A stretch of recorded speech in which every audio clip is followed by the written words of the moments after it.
動画をご視聴の皆様、次の最後の1本で、締めようと思います。次来る車両は何でしょう。22系か、あるいは32系か、もしくは22系の転属車か。これでラストを締めようと思います。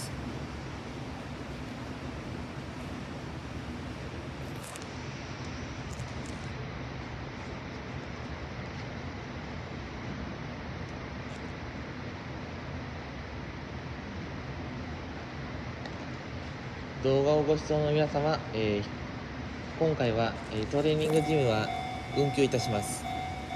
またその代わり運転区間に関しては、少し短めで対応させていただきます。ご理解とご協力をよろしくお願いします。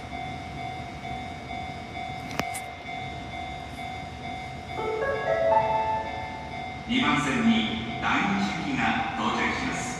区間短危険ですので、縮。黄色い点字ブロックの後ろまでお下がりください。最後締める車両はやはり22系です。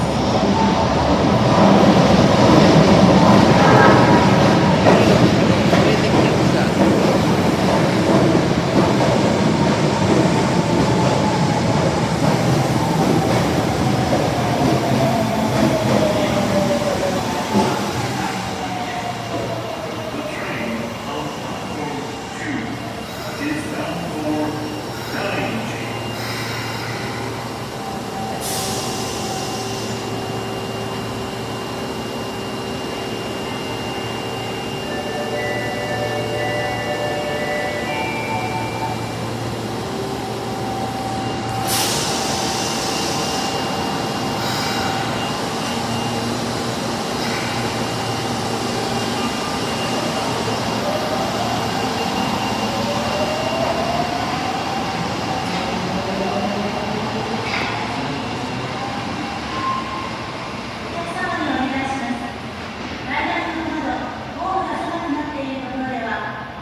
そうです。